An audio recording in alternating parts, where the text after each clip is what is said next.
Welcome guys to the Moto2 season. It's the first race in Qatar.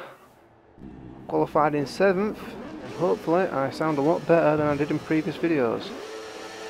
Tried to mess about with the microphone to make sure I'm sounding okay rather than distorted.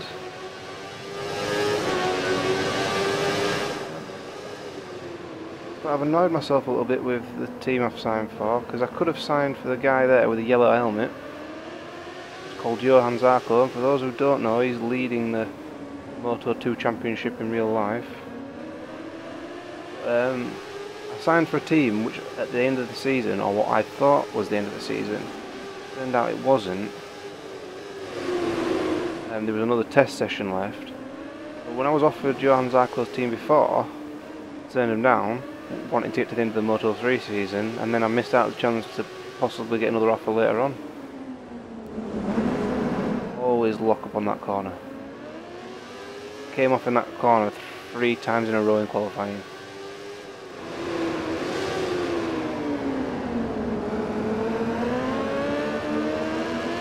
To be anywhere near the front was pretty surprising, to be fair. These bikes are so much more powerful than the Moto3 ones. You get places so much quicker. That means braking points are a lot longer. And the rear grip coming out of corners, you've got to be very sensitive on the throttle, otherwise your back end just steps out on you. Another bonus about the Moto2 bikes is you don't have to upgrade the engine. Alex Rins are trying to knock me off. There's no development for the engine upgrades, because everyone has the same engine, which is Honda, which is alright.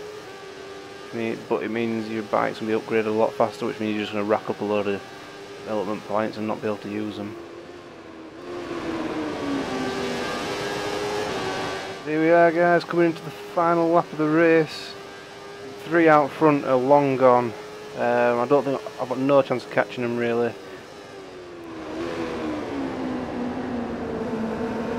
It just looks like I'm fighting to keep 3rd place from Alex Rins, who'll probably dive up the inside again in a minute.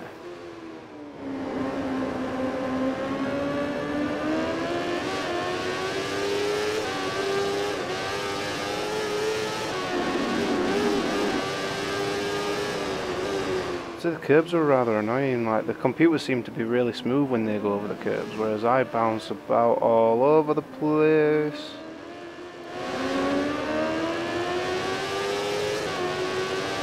There we have it guys, very respectable 4th place in his first time in Moto2.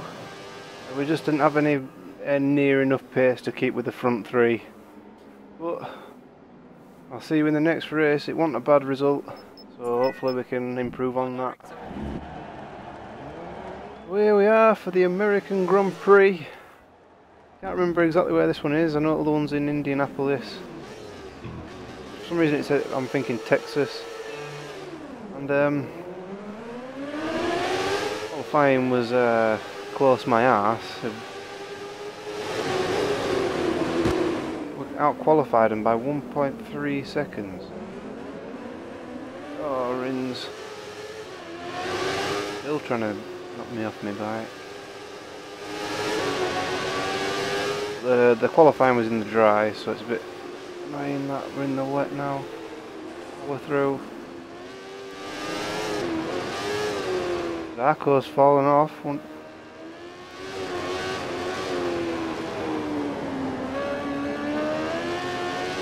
Laws was fighting with him.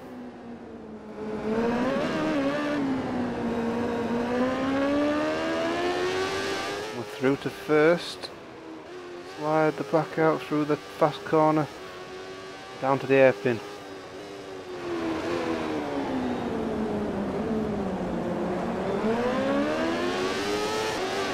Don't get caught out by a computer there. But look at the back end through gear 2, awful. You either do a wheelie or back just skids out on you for no reason. I don't know what you can do to counteract that, because obviously just you're going up the gears, it's not like I'm being too harsh on the accelerator.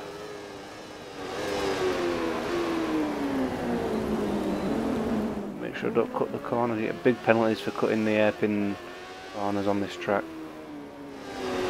for what I said was horrible left corner, but on the Moto2 bikes this corner just feels so much more natural. A bit more pace, although I nearly locked it up then. The state of these puddles on the track, I don't even know if this race would actually go ahead in real life. I understand a bit of some water droplets, but these are massive puddles. Leading by a fair whack at the moment. Second split time. Oh, I've just lost probably a bit there. Oh, back in, stepping out again. Gear 2 change up, so wheelie has to be pulled again as normal. 3.1, so we'll have to lose a little bit of time, but won't do us any harm hopefully. Oh, feel pad vibrating as the too much brakes are on then.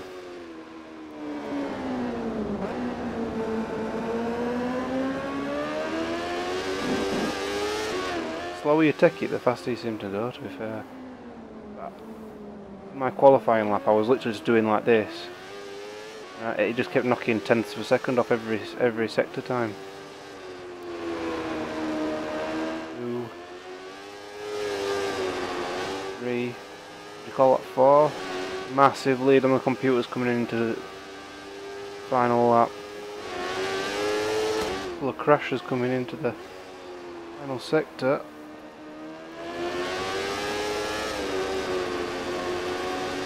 We have walked away with this race.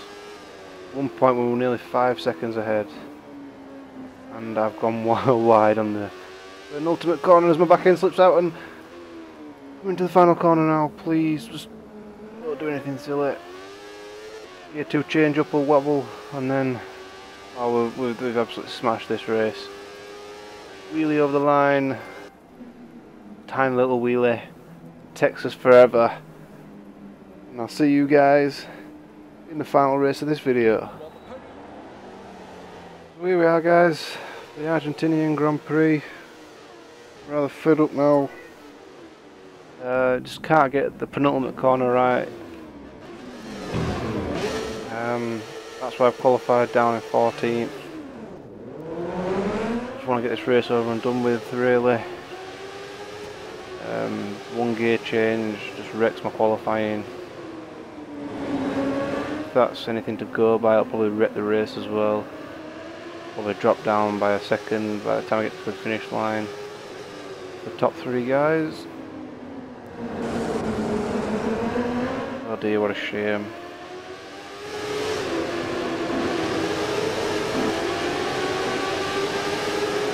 We're up to the top 4 already. Need to get behind my back, but failed to do so. Now we're in nobody's slipstream.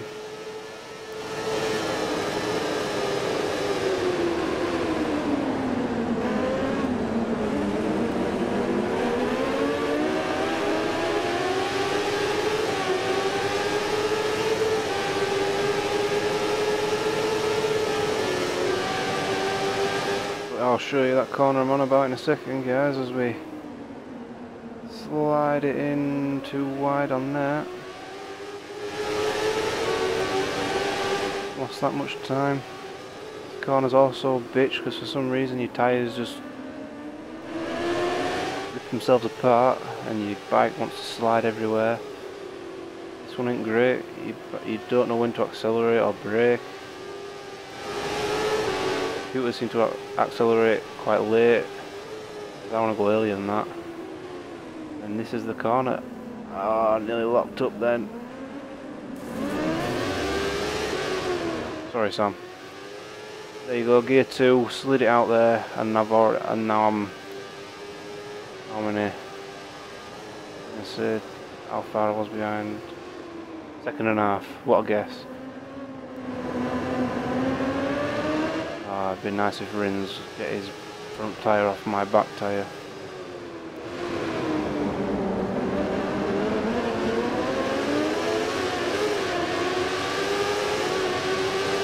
Alright, wobble on there, a bit of a tank slapper.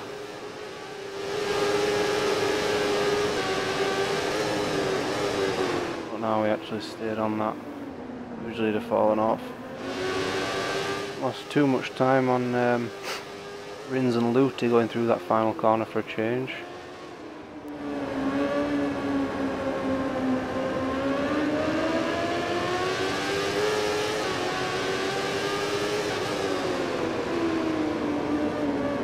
can catch them or not, it's a different kettle of fish.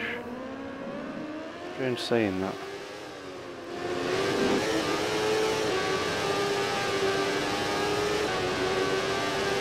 Why would anyone want a kettle of fish? And hopefully I can get to the end, because I'm glad to finally put this track behind me. It's an awful weekend. Finished 5th. Like 12 points. 10 points. As you can see there, guys, on the track then, those eagle-eyed viewers, to see that the track was covered in black marks where the tyres had torn apart, and it's weird because the top of the corner is quite high. There's nothing wrong with it, the rest of the corner, and yet, oh my god, back end just slipped out on me. I'm glad to get rid of that race. Anyway guys, thanks for watching. If you enjoyed it, please like and subscribe. I'll see you in the next video.